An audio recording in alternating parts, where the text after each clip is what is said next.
just got that 2:45. Yeah, 2:45. Okay.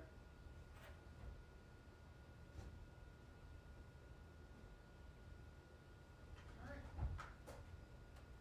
There you go.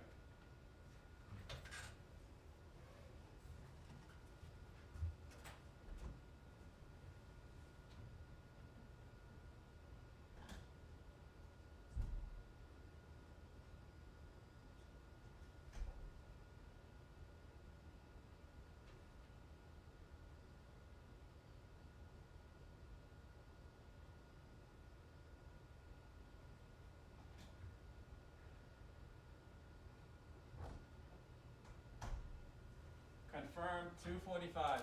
Thank you. Thank you. Mm-hmm.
Hey, just letting you know the briefing is going to be at 2:45. We just got an update. Thank you. Yep.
if you wanna connect with them directly and let them know, and then,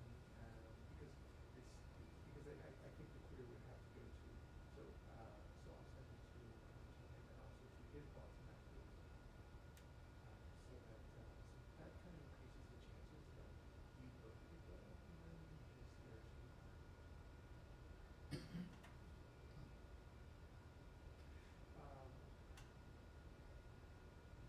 You could,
They didn't, but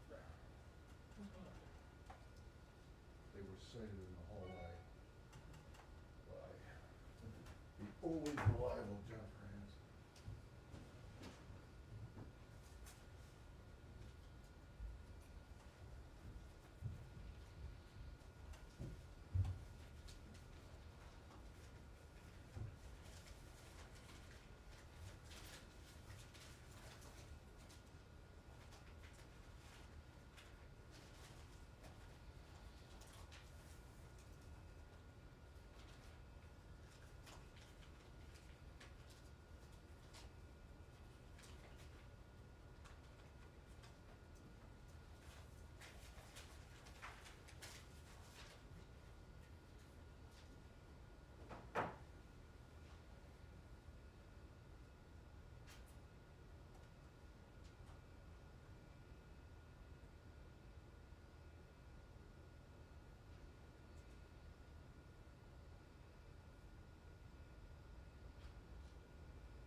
Good afternoon.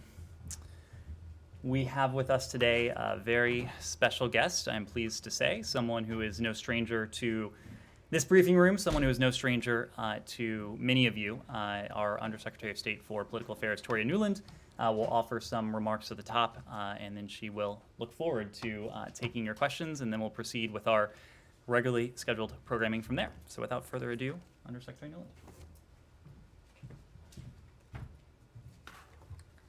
Thanks, Ned. It is an experience to be back in this room again with old friends and new. I want to just start today by offering a heartfelt welcome home to our diplomats who, along with their military intelligence colleagues, have just recently returned home from Kabul. To Ambassador John Bass, who I had a chance to greet at Dulles yesterday, to Ambassador Ross Wilson, who's returning today after serving as our chargé d'affaires since January of last year, and to the hundreds of other U.S. diplomats, military colleagues, and intelligence colleagues who helped on the ground. We thank you for your courage, for your sacrifice, and for your service. I also had the chance when I was at Dulles yesterday to see the receiving center for our Afghans coming off planes from the various reception centers overseas. And I have to tell you, seeing these incredible families and beautiful children being warmly received by volunteers at Dulles, it really makes you enormously proud to be an American. And while our diplomats have returned from Kabul, as you know, and we've officially suspended our presence there, our ongoing intensive diplomatic work with partners and allies in Afghanistan continues. First of all, as you know, it is this department and the Secretary's top priority to continue to evacuate any American citizen who wishes to leave Afghanistan. We believe there are between 100 and 200 Americans who remain in Afghanistan who may have some interest in leaving, and the Secretary is leading our diplomatic efforts to ensure safe passage for them and for any Afghan partners and foreign nationals who still want to leave Afghanistan. And as the President said, there is no deadline on the effort to ensure safe passage for those who want it. Within this building, the Afghan task force continues to work 24/7 on evacuation efforts.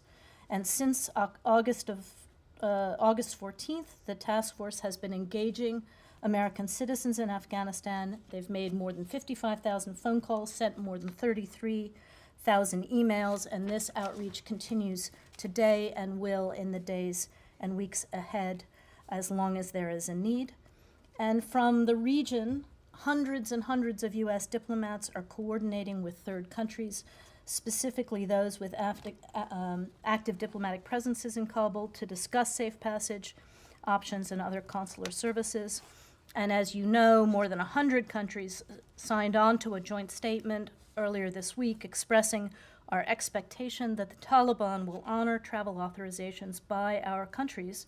And on Monday, the UN Security Council adopted a very strong resolution that calls on the Taliban to honor their own commitment to allow safe and secure and orderly departure from Afghanistan for Afghans and all foreign nationals.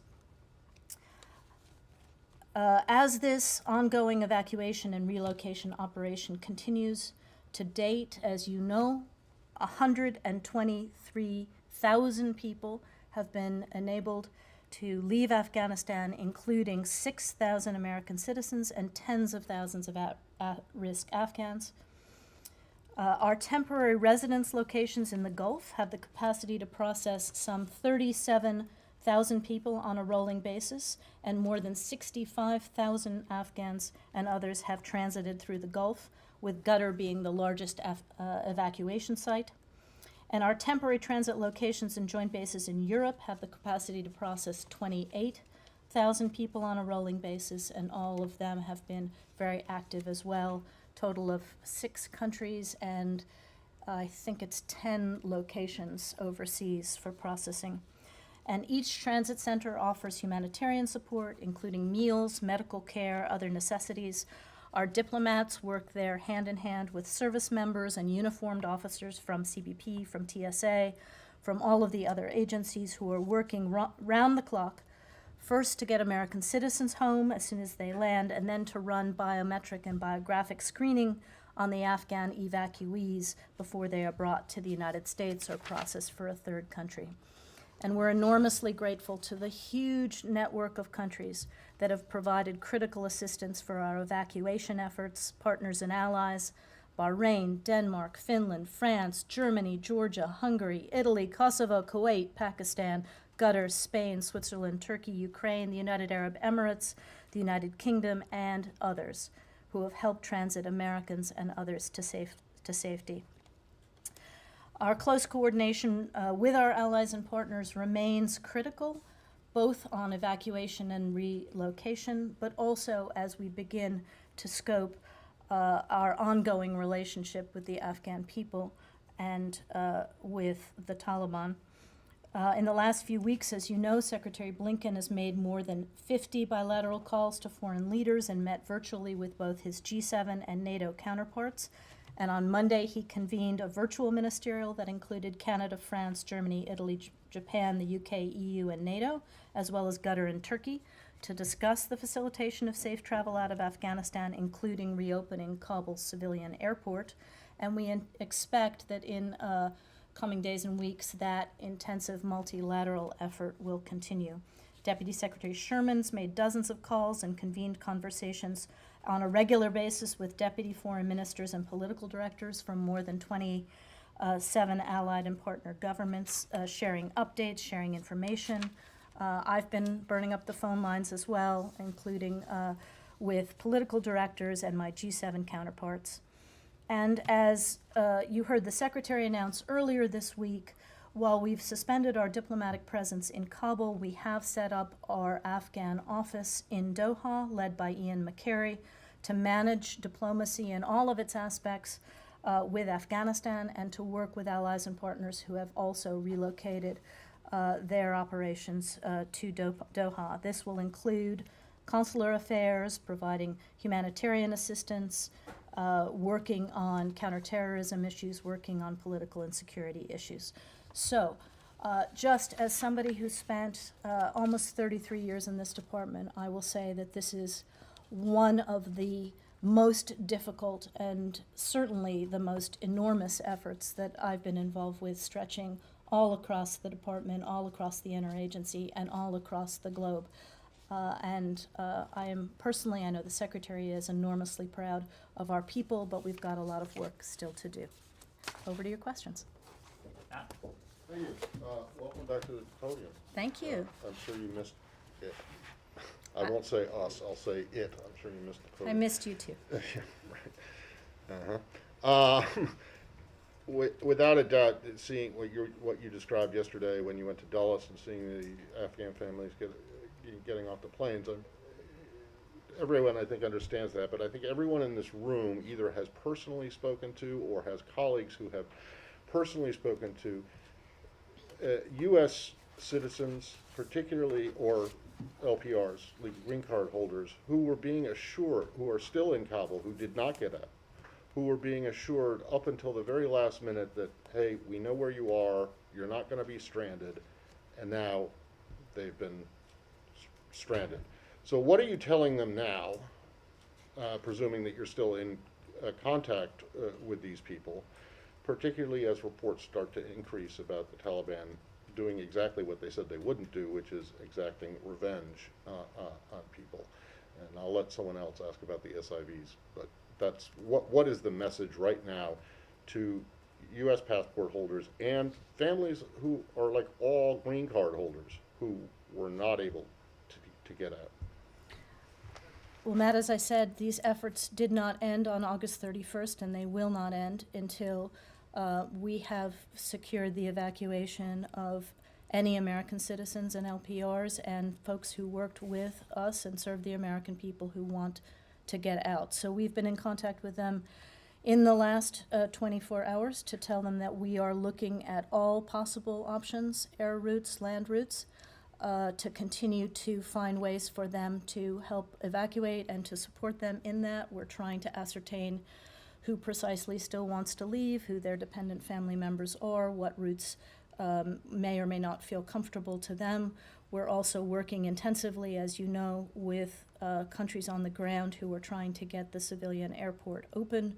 We're also looking at land routes, talking to our allies about how that might work and how that has worked. So we're looking at all possible options, but we're also conveying to them that their safety and security is of paramount concern to us. And as you have said, and as we saw during the military phase of the evacuation, we have profound security concerns. It's a very volatile situation, and the Taliban have to demonstrate that they can maintain security for the rest of this. People's confidence in the United States has been shaken, perhaps irrevocably, by the fact that they were being told as recently as over the weekend that you knew where they were and they weren't going to be stranded, and yet they were. So what precisely are you telling them other than we're doing everything that we can to try to get you out, even though it's clear that you don't have a way to do it yet?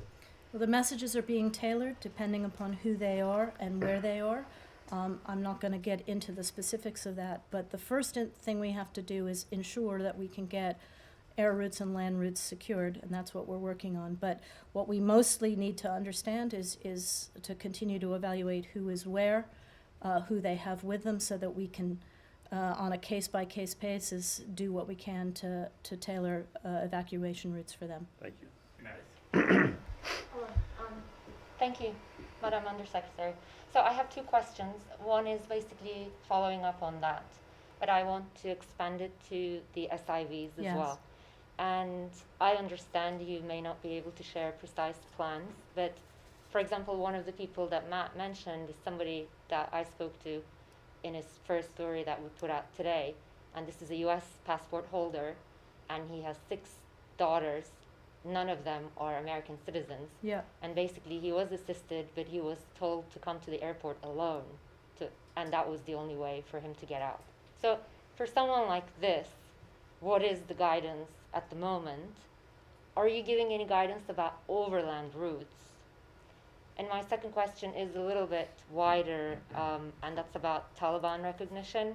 I just want you to talk a little bit about the U.S. strategy on how to deal with the Taliban, because the focus has so far been on the evacuation. Where is the United States with that? We see that Europe coming to maybe accept the reality that they have to deal with the Taliban a little bit earlier than the United States. If you could just update us on where you're thinking on that, and what are you talking about that with your allies? Thank you. Well, first of all, be interested after this about any information you have about this specific American. As you know, the guidance to Americans throughout has been that we were eager to assist them, their spouses, and their minor children. So I'm not sure about this report that you have, but it doesn't track with the way we have been dealing with these cases. As I said, we are working on trying to get that, supporting those partners on the ground who are trying to get that airport open. And we are also looking at land routes. I think on land routes, I don't want to be any more specific because, as you know, it is a long journey with lots of dangers, and we don't want to further endanger folks who might be involved in that. Under recognition? On the question of recognition, you know, we have obviously had contacts with the Taliban. We had it during the effort that we were trying to midwife a negotiation. Those conversations have continued intensively to enable the evacuation of that we undertook and to try to get the kinds of guarantees of safe passage, et cetera, and tolerance, and to talk about the standards set in the UN Security Council resolution, to talk about the terrorist threat as well, because the expectation is that they claim to be able to control the security of Afghanistan. We'll see if that is the case. That is a far cry from formal recognition. We will continue to have conversations that serve our interest, as will our allies and partners. But the first thing we want to see is them live up to the obligations that they have under the UN Charter, as well as the public statements that they themselves have made about their expectation for an Afghanistan that respects human rights, respects international law, allows international citizens and Afghans who wish to leave. Jenny. Hi, thank you. Has the number of American citizens still on the ground changed? For example, have any of the people who were on the fence about leaving or said they were going to stay changed their mind in the last few days since the U.S. withdrawal was completed? And then realistically, what is the earliest timeline we could see the airport reopen? Do you have firm commitments from anyone to help with the operation of that airport? So just to say, I don't have information about how the phone tree calls have gone over the last 24 hours. I would say that as a general matter, the messages we get from some of these Americans who have not yet left sometimes vary over the course of time. You know, they have differing situations. They may have elderly relatives who don't want to leave, and therefore their own decisions about leaving are complex, let's put it that way. They may have other reasons that they want to stay. So without giving you specifics, I would say that what's most important is that we remain in constant contact with everybody on our list, because needs are changing, perceptions of interest are changing, as well as availability of how we would work with them. And with regard to the airport, there are a couple of countries with representation in Afghanistan. I think we've talked about Qatar, we've talked about Turkey, who are working with the Taliban to try to get the airport open. They have, I'll let them speak for themselves, they have relatively optimistic projections about when that will happen. But we need to see it happen, obviously. Sean. Thanks. Could I follow up a little bit on Humera's question on recognition? What's the message the United States, if any, is giving to other countries and whether to recognize? As you know, there are reports that the Taliban may announce some sort of government in the coming days. First of all, what are the U.S. expectations for that government, including on inclusivity? And is there a message to other countries on whether or not to recognize this government that they announced? I think I'm not going to go too far down this road, other than to say that we stand by what was in the UN Security Council resolution. Those are the international community's expectations and the UNSC's expectations for a Taliban-led government and the way it will govern and the way it will interact with the international system. I think we need to see them live up to their own commitments and live up to the standards set by the UNSC before we go very far down this road. Yeah, thank you. Good to see you. Good to behind see you, the Said. podium. Very quickly, you, the President, Secretary of State, they all keep saying, we expect the Taliban to honor their commitments. What is in their history that actually points to the fact that they will honor these commitments? I mean, that's quite a journey from the time they went in to obliterate them, destroy them, blow them out of existence, to today when you are actually counting on them to honor their commitments. Well, Saeed, I think you just made our point that we're not going to take them at their word, we're going to take them at their deeds. So they've got a lot to prove based on their old track record, as you know. Now, they also have a lot to gain if they can run Afghanistan far, far differently than they did the last time they were in power. And they have said that they want to be welcomed into the international community. Well, we set that standard in the UNSC resolution on Monday, and it's really now up to them to form a government and manage the country in a manner that lives up to those standards. Thank you. Thank you. Good afternoon, Madam Undersecretary. Welcome to the podium. Thank you. I'm really having a flashback here. It's I just know. faces are the same. Welcome back to the briefing room. If I may, if I may ask about SIVs, is the State Department advising Afghanistan SIV applicants to transfer their cases to embassies or consular offices outside of Afghanistan? If so, has the State Department received assurances from the Taliban that they will be provided safe passage and necessary travel documents? The reason I ask is because our sources on the ground who SIV applicants, they receive new advisory telling them to transfer the case to nearby embassy. But the difficulty is they cannot get out of the country because they might need to get the passport from the Taliban to leave the country. So if you would like to. Okay, well, I don't want to get too much into the complexities of consular work because I will, mess it up. But let me simply say that first we have a large number of SIV applicants or SIV eligible people who are currently being processed already for entry into the United States, or they have already arrived. If they already had their SIV foil in their passport, then they can come right in. If they were halfway through processing, then that processing has to be continued wherever they are. And they are also on our priority list if they are still in Afghanistan to try to help them to evacuate if they so wish or if they are at risk. Now, some SIVs have found themselves, or SIV eligible folk have found themselves in countries other than where we have our transit centers. And in that case, they can appear at U.S. embassies and consulates and make their claim known, and we can receive them for processing there, if that makes sense. Would you consider electronic?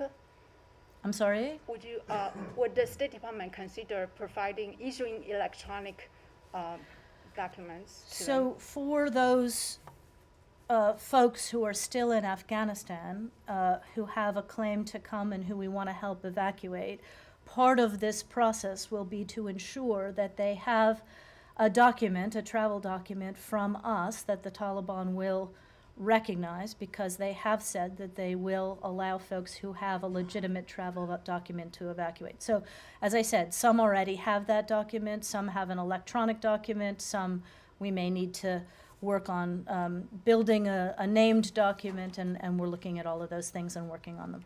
Take one final question, Connor. Just to follow up on some of my colleagues' questions about recognition. I know you said that you'll monitor the Taliban's deeds here, but less than a month ago, Secretary of State Blinken said from that podium that international recognition, along with international aid, the lifting of sanctions, he said none of those are going to be possible if the Taliban seeks to take the country by force. They now have done so, so why aren't all of those things inherently off of the table? What does it say about America's word here that they aren't? I didn't say that recognition was on the table, did I? What I said was our relationship with the Taliban will be guided by what they do, not by what they say. Now, that said, there are some urgent questions, like the humanitarian condition of the people of Afghanistan. So we are looking at those kinds of things, how we can continue to provide humanitarian aid without benefiting any government that is formed. Those kinds of things are natural, but we have made no decisions about any of the rest of it, and we certainly won't unless and until we see the kinds of behavior expected in the UN Security Council resolution. Great to be with all of you. Thank you, Undersecretary. Okay, Please come back. thanks. Okay. Before we resume taking questions, let me just speak to a couple issues. First on Ethiopia. Nearly 1 month after USAID Administrator Samantha Power was on the ground there in Ethiopia, she emphasized the dire humanitarian catastrophe that faces over 5.2 million people. The situation on the ground has only gotten worse since then. From the beginning of the crisis in northern Ethiopia, the United States has called for a negotiated ceasefire and unhindered humanitarian access. The truth is that access has been limited to but a trickle by the government of Ethiopia. Warehouses sit empty in Tigray because the government has put a stranglehold around the region. Trucks with life-saving assistance continue to remain idle, as Administrator Power herself lamented a month ago, while desperate Ethiopians slide closer to famine. While we are concerned about any and all reports of humanitarian assistance being diverted from those for whom it is intended, humanitarian assistance must be allowed to reach populations in need by the government of Ethiopia and all parties. That includes the TPLF. These parties must cease the violence that only worsens the current situation. All right, so with that, I believe we have one additional topper. We remain deeply concerned over the continued detention of U.S. citizen Danny Fenster, who was working as a journalist in Burma. Yesterday, Danny marked his 100th day in detention. Journalism is not a crime.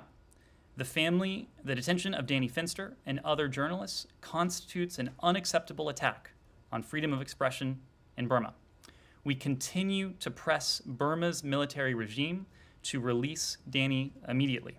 We will do so until he safely returns home to his family. With that, happy to resume your questions. Great.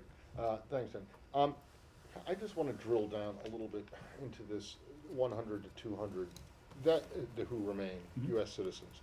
These are passport holders, right? This does not include LPRs? That is correct. Well, what's then, you must have some estimate of LPRs who are still there, who want to get out. And if you don't, why not? Well, Matt, let me first start with this issue of the 100 to 200, and to reiterate a couple pieces that Undersecretary Nuland said. We've been at this point of 100 to 200 over the past couple days. You heard this from Secretary Blinken. You heard this from the president as well. But it is also true that over the past couple days, and in fact overnight, we have been in touch with everyone in that remaining 100 to 200, and we do have a little bit more fidelity on that group that we've been able to garner over the past couple days.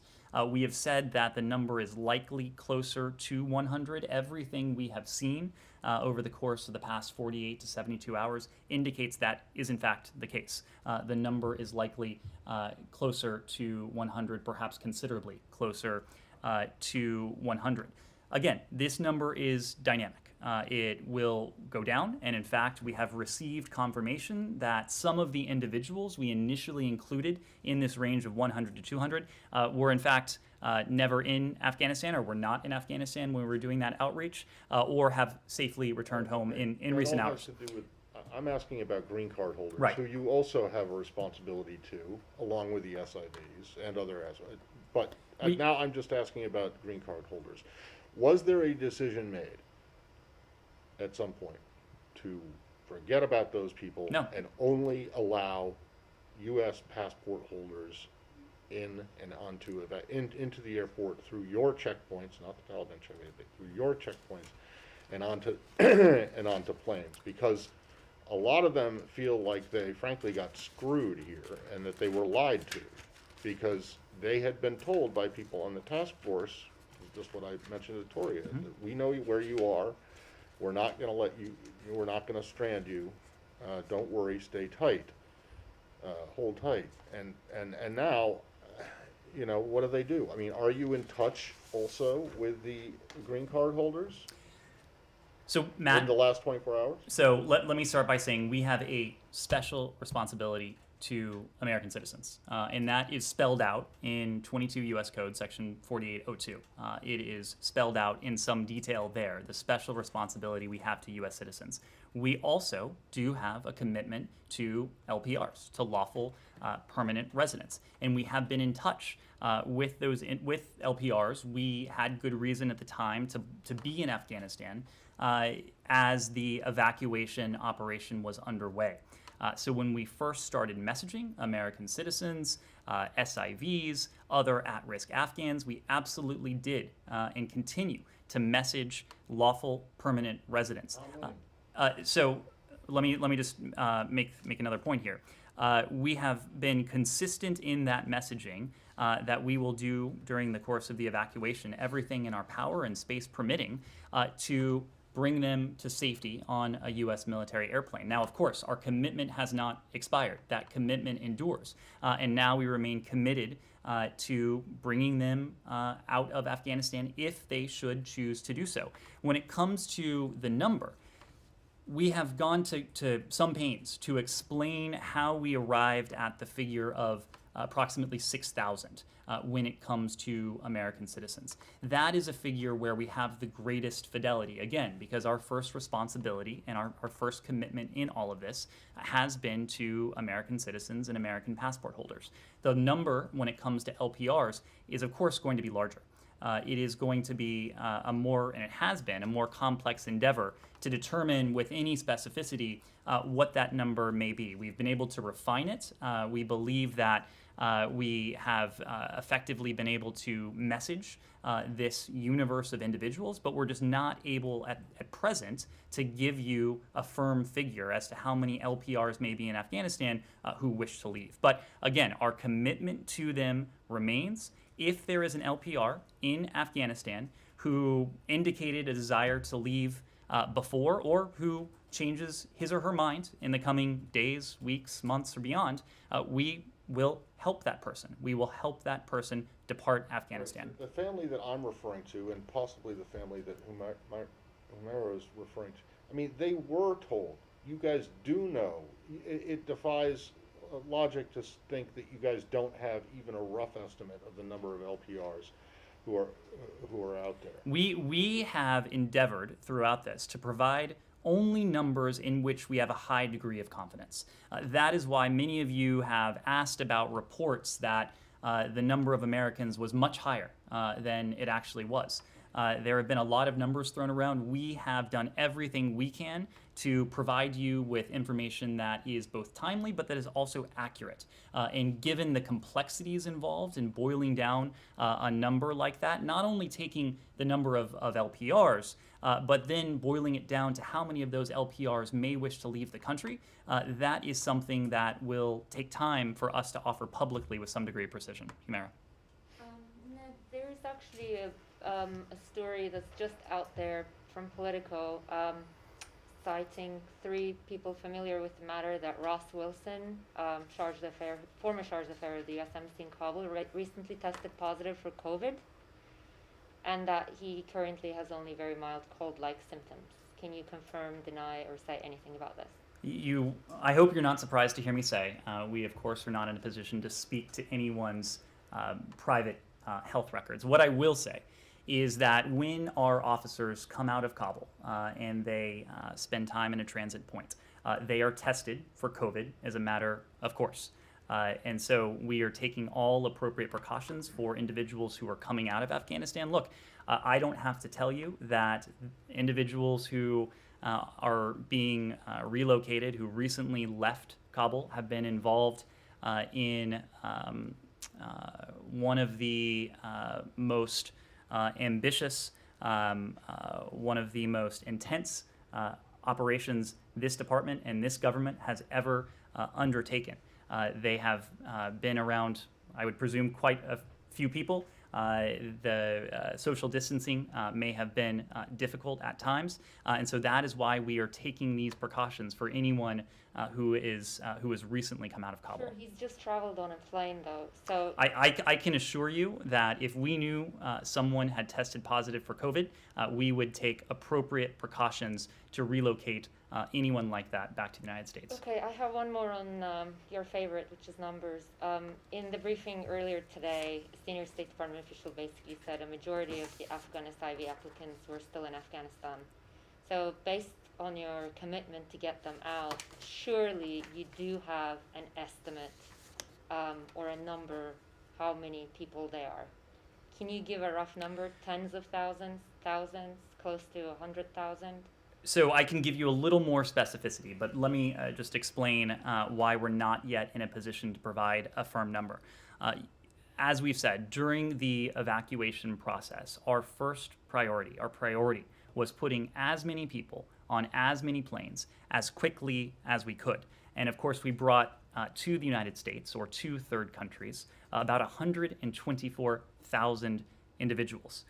Of those individuals, most of them have not yet arrived to the United States or to the third countries where they will undergo processing.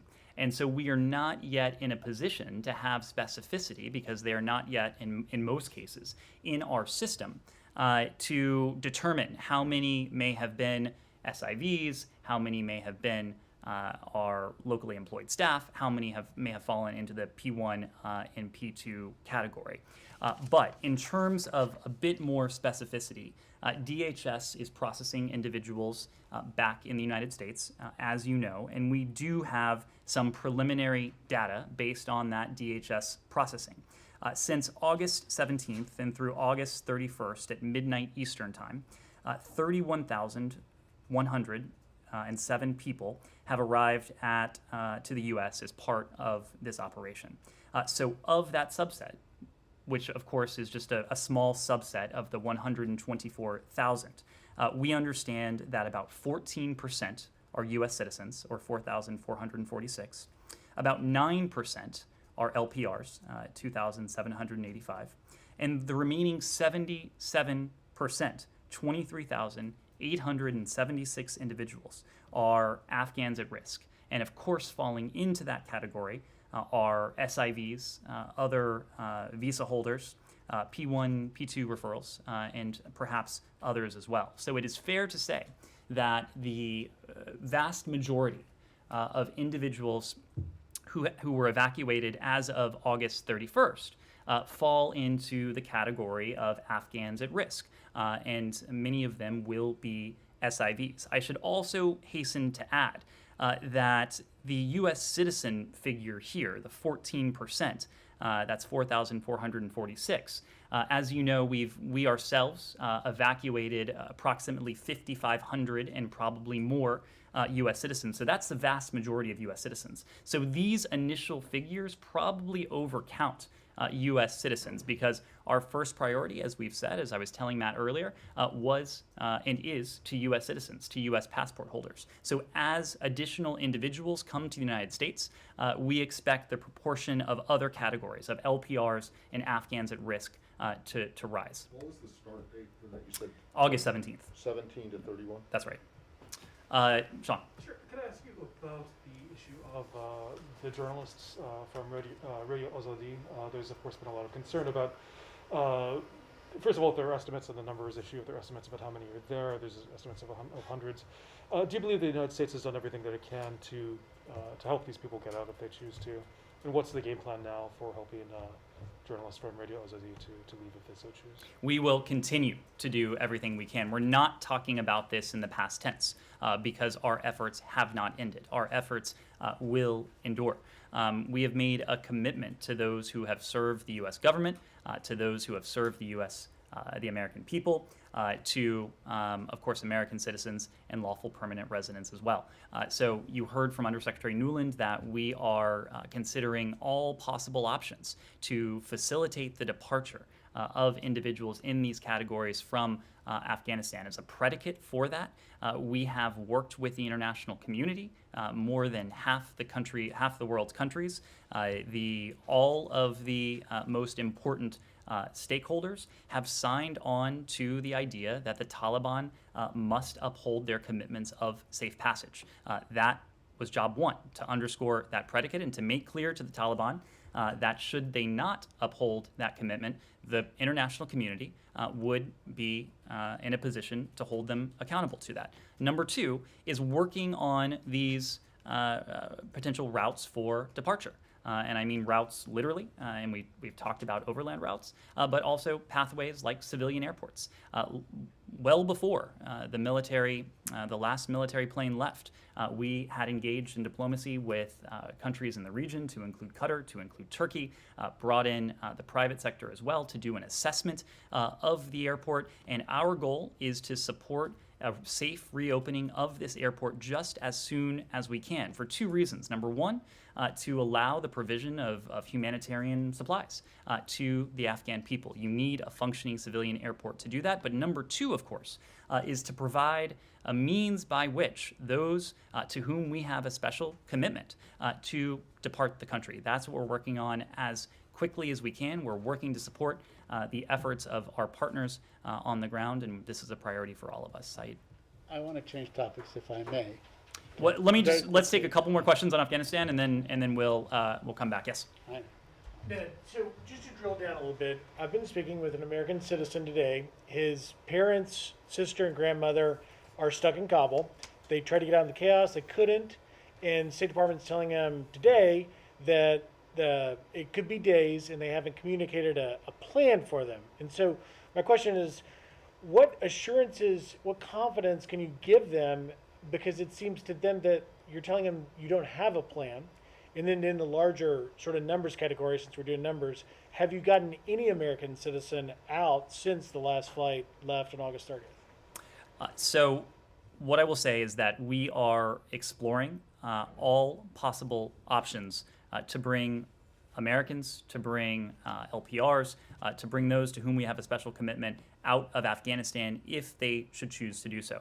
When we have options for these individuals, and I say when because we have a commitment, and we are going to continue to do everything we can to support their desire to leave the country, we will communicate directly to them personalized instructions on what they should do, when they should do it, and how the United States government feels we are best positioned to help them do that. So I can't speak to specific cases, but what I can say broadly is that specific individuals in Afghanistan, to include American citizens and others, who may have recently decided they wish to leave the country or were unable to leave the country during the evacuation, or might decide tomorrow or next month or next year that they wish to leave the country, they will receive specific tailored messages from us as we develop and start to operationalize these plans. Yes? Did you have a number for, have any Americans gotten out since that last flight? I don't have data to provide on that front. Two questions. One, the Taliban had showed interest that the U.S. would continue its diplomatic presence in Kabul. What were the reasons for why you moved your diplomatic presence from Kabul to Doha? Was it because of security reasons, or secondly, you don't recognize Taliban as of now? It's not an either or. Our first priority is the safety and security of the American people. We've talked about this in different contexts today, but that certainly applies to our diplomats and other professionals who would be serving in any diplomatic mission around the world.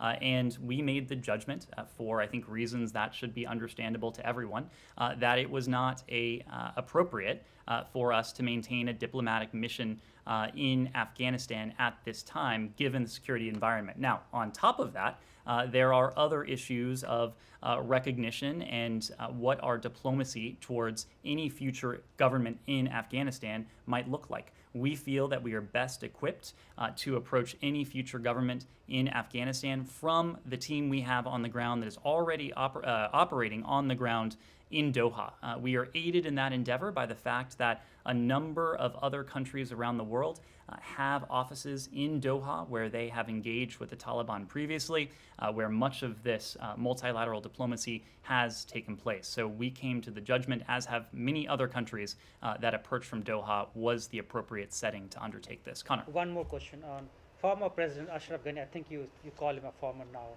right? He has said that in his talks with President Biden, last conversation, which was reported today, that there were 10 to 15,000 Pakistani soldiers in the Taliban group who he's using the word invasion of Afghanistan. Do you see the foreign troops within the Taliban, foreign forces within the Taliban, who are now ruling Kabul and Afghanistan? I'm just not in a position to comment on that, to confirm those reports. If we have anything more, we'll provide it. Yes, Connor. On the issue of land routes, I know you don't want to give a lot of operational details, but can you just say whether or not that would involve any U.S. government assets helping people get out of the country? You were right that I do not wish to provide any more details Sure. there. Yeah, Yes. just another follow-up. Yep. Then. There was a Qatari flight that landed today at Kabul airport. Was the U.S. at all coordinating with the Qataris on that? Have you made any progress in terms of reopening the airport? So this is something that the Turks, that the Qataris, together with forces on the ground, are working as quickly as they can to reopen the civilian airport. This was an endeavor that we continue to support in every way we can, because we believe it is important for our own interests. Again, that includes the potential to bring additional Americans, LPRs, and others out of Afghanistan if they should choose to do so, but also as a means by which to provide humanitarian assistance to the people of Afghanistan. We have coordinated closely with the Qataris, with the Turks. We had worked again, from a pragmatic basis with the Taliban on this question as well. But I'm not in a position to comment on specific flights that may land. Congressman Mark Wayne Mullen, who apparently tried to make his way to Afghanistan, contacted the U.S. ambassador in Tajikistan. Can you speak to what contacts he may have had with the State Department and whether or not he successfully got to Afghanistan? As you know, the State Department does not routinely comment on the travel plans of private American citizens or members of Congress for that matter. But we have made it abundantly clear that travel to Afghanistan is not safe, and it is something that we certainly do not recommend. We have a level 4 travel advisory issued for Afghanistan. We have issued a series of increasingly urgent warnings to the American people and by extension the broader public over the course of months and in fact over the course of 20 years regarding the potential dangers of travel to Afghanistan. When it comes to our missions abroad, every single embassy of ours, and this includes our embassy in Dushanbe, has a foremost responsibility to look after the welfare of American citizens. And our team has been intensely focused on assisting Americans who may have been exiting Afghanistan into Tajikistan in recent weeks. But I will leave it at that. Yes? A follow-up to the embassies. The Undersecretary was saying you are in contact with countries that have still a presence in Kabul. What do you expect from European countries like the UK or Germany, or what are your expectations in general there? What can they do that you can't? Well, before we get into the dynamics of what engagement with any future Afghan government might look like, a couple things need to happen. First, there has to be the next Afghan government. And of course, that has not been formally formed just yet. More importantly, the international community needs to get a sense not only for what that government is in name, but what it does in deed. Before we are able to make any judgments about what is in our national interest, what's in our shared national interest for any potential practical engagement or not with any such future government. So what we're doing now, rather than talking about, well, who is going to have a presence on the ground or who is going to engage practically in what way, right now we're establishing a set of shared expectations for any future government in Afghanistan. And you have seen those shared expectations emerge in any number of forms. Undersecretary Nuland mentioned the UN Security Council resolution. We have spoken collectively and singularly as a G7. NATO has spoken to this as well. The Secretary convened a ministerial with some of the region's important stakeholders and some of our closest allies. So there have been any number of opportunities, any number of fora for us to establish this shared set of expectations, this shared set of criteria for what we collectively may or may not do vis-a-vis any future Afghan government. But I understand that the Undersecretary was referring to the point that you'd still try to get American citizens out of the country. Right. So practically, what can countries like UK and Germany do right now to help you there?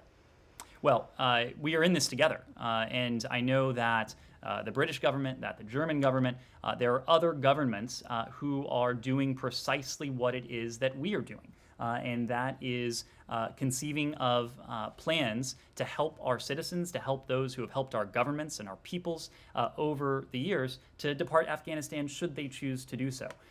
For obvious reasons, we're not detailing what those plans might entail just yet, but it is something that it is a shared priority across governments, and in every one of those multilateral engagements, there has been a discussion of the priority we attach to helping our citizens depart Afghanistan should they choose to do so.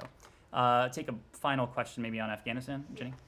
On the 100 to 200 figure net, is that exclusively based on people who have registered with the State Department? Are you working with any, Hill folks or outside groups who are in touch with LPRs and American citizens on the ground? And then I have one more. So it's an inclusive figure. In the first instance, it was put together based on individuals who had registered with us. And that there were individuals who had registered with us prior to August 14th. And of course, this was a large and expansive number because, again, people register and don't unregister. Sometimes people register who are never in Afghanistan to begin with. So we whittled that universe down, but then we've also issued subsequent messages to Americans that they should follow these steps to ensure that they're in our system.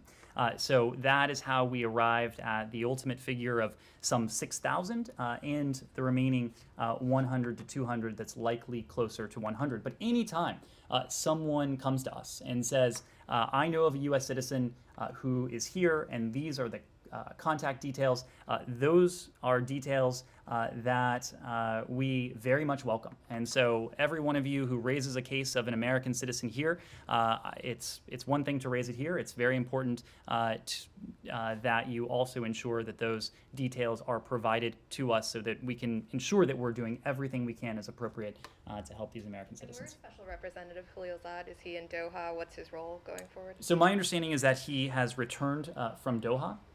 As you know, we have a team in Doha that is now led by Ian McCary, our former DCM in Kabul, who will continue to lead that office. As is often the case, however, we do have there are some cases in which we have a diplomatic mission, but we have a special envoy or a special representative. So just because we have an office in Doha doesn't necessarily mean that there is not the need for another position associated with it. Will he still be at the State Department, though? Like, is he going to remain as that special representative? He's returning here. He's a special representative. Nike. Thank you. We haven't announced any changes to titles or personnel. Do you really think it's appropriate now to have a special envoy for peace? His That- Twitter handle is... Well, Matt, you were using some dated information, my friend. It is the special representative for Afghan reconciliation. That's too long for... I'm talking about his Twitter handle. Okay. I don't know what his Twitter plans are. Yes. Thank you. So, the Taliban in China, during Secretary of State Blinken's conversation with the Chinese Foreign Minister Wang Yi on August 29th and August 16th, did the Secretary ask China not to recognize the Taliban bilaterally? And was there any discussion on Uyghurs who live in Afghanistan? Because there are fears and concerns they may be deported back to China. And if you could entertain preview secretary, where will he be next Saturday, which is the 20th anniversary of September 11? I fully expect the Secretary will mark the solemn anniversary of the 20th anniversary of of September 11th. We'll have more details on that as the date approaches. When it comes to our engagement with the PRC, this is Afghanistan is an issue that we have discussed at high levels with the PRC for some time now. It was not only in the most recent conversations between the Secretary and Foreign Minister Wang, or prior to that, Director Yang, that this was brought up, but in other senior level engagements, to include Deputy Secretary Sherman's engagements with her counterparts, this was raised as well. I wouldn't want to characterize beyond that the substance of those discussions. I would note, however, that in order for a UN Security Council resolution to emerge from the UN, no country, no permanent member can stand in the way. And in fact, a resolution did emerge from the UN Security Council, and I'll leave it at that. Yes. Yeah, another China-related question. So today there's a Chinese order that goes into effect. It's a maritime order stating that all international vessels must report to Chinese maritime authorities their cargo and other relevant information. And so I'm wondering if the State Department has any response to this. We got word from the DoD that they're saying unlawful and sweeping maritime claims, including in the South China Sea, pose a serious threat to the freedom of seas, including freedoms of navigation and overflight.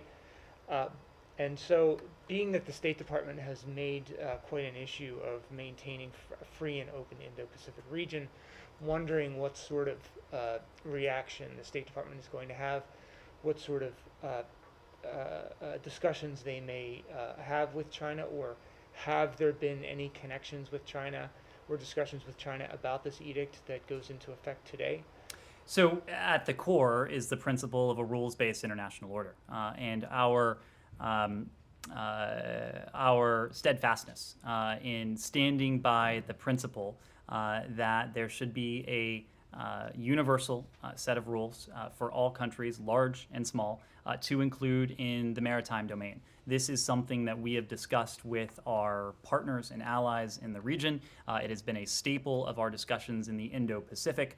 It has also been a staple of our discussions with the PRC, and we have not been shy about lodging our protests and together, in many cases, with our partners and allies, standing up to unlawful, excessive maritime claims of the PRC. We will continue to do that. Saeed. Sorry, can I ask, has there been any connection with respect to the edict that goes into effect today?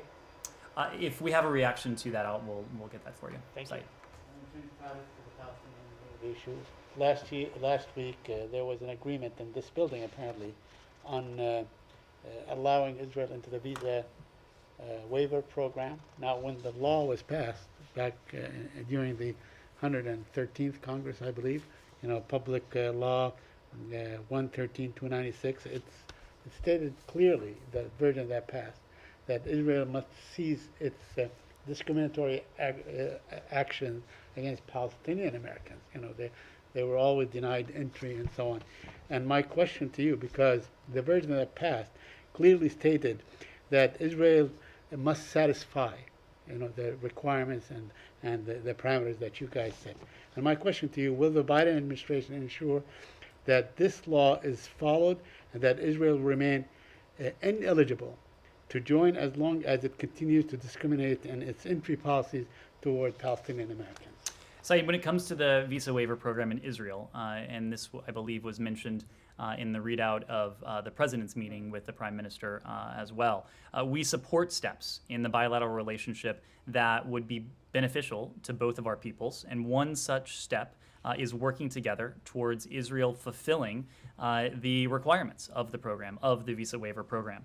The Secretary of Homeland Security, in consultation with the Secretary of State, is authorized to designate countries to participate in this program, the VWP, provided that the countries meet all the requirements. Our experts have been in talks. Obviously, in recent days, there have been higher level talks, and we're prepared to enhance consultations as Israel works on addressing the program's requirements.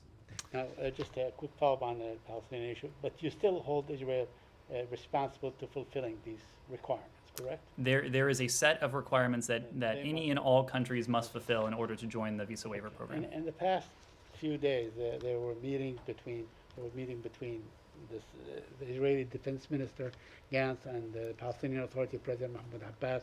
There was a meeting between Abbas and Sisi. There's talk about a meeting between Bennett and President Sisi of Egypt.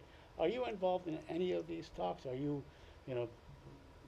whether directly or indirectly, are there any talks between this administration and any of these, the Palestinians, the Israelis, the Egyptians on this issue? Well, when it comes to Israel's engagements with its neighbors, with other regional stakeholders, or the Palestinian Authority's engagements or meetings, we would refer you to those entities to detail that. But what I can say broadly is that we applaud the parties doing whatever they can to maximize productive communications that we hope throughout the region with Israel, with the Palestinian Authority, will reduce tensions and improve the situation on the ground. This administration believes that a negotiated two-state solution is the best way to resolve the Israeli-Palestinian conflict, and we have made clear on a number of occasions that Israelis and Palestinians alike deserve to share equal measures of safety, of security, of prosperity, and dignity, and that is what we continue to work towards. I'll take a final question. Sean. One small one on India I have. Sean. I'll be brief. The European Union has recommended or taken a step toward reimposing travel restrictions on Americans, especially non-vaccinated Americans. Does the United States have any stance on this? Would the United States accept this or would it be upset if this were to go forward? Does this at all affect American thinking on reducing travel restrictions for Europeans? Well, we are following this issue closely. We do appreciate the transparency and concerted efforts of our European partners and allies to combat this epidemic. As the conditions evolve, we regularly update U.S. travelers and encourage all travelers to visit our website for the latest information on COVID-19. We, as a broad proposition, look forward to the resumption of travel, travelers between the United States and Europe, travel between the United States and all regions, just as soon as it is scientifically advisable. As you know, the EU announcement also distinguished between vaccinated and unvaccinated travelers. It continues to be the position of this administration that vaccines are safe and effective, and in this case, they are effective for facilitating the travel to the EU as well. Just two quick follow-ups, really quick. Did you see Israeli Foreign Minister Yair Lapid said that Biden administration's plan to reopen the U.S. consulate in Jerusalem is a bad idea? Does the U.S. have a response to that? And the second one is about Danny Fenster. I think you guys have said that you lost contact because of the protests in prison. Have you been able to see him or reestablish contact since then?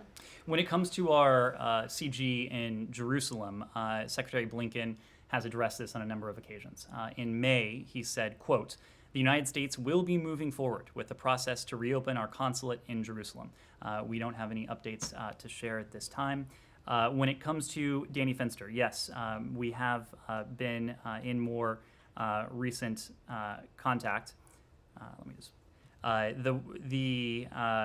you know, Danny marked his 100th day in detention on August 31st. Yesterday, we continue to seek regular contact with Danny and spoke with him by phone, most recently on August 27th. We're also regularly in touch with the Fenster family as well. Just on the Consulate General, so you're aware of this argument that's being made by some in Israel that you guys need to have specific permission, agreement from the Israeli government to reopen the consulate building as a consulate. There is a counter argument, and I want to know if the administration agrees with that, which is that since this consulate general is actually older than the state of Israel itself, and although the building was closed as a consulate, its staff was moved into the Palestinian Affairs Unit at the embassy, that it is not technically opening a new consulate or even actually reopening a closed consulate. Is that the argument that this administration is? Well, Matt, as you just aptly demonstrated, I don't think it does me or us any favors to weigh in on what is a complex legal and historical issue. But as the Secretary has said, we will be moving forward with the process to reopen our consulate in Jerusalem. Lalit. India's Foreign Secretary Ashwardhan Shingla is in town. Do you know if he has any meetings in the building tomorrow or day after? We will update you with any meetings, any updates to the schedule, and we'll provide those as we're able. Thank you all very much. Thank you.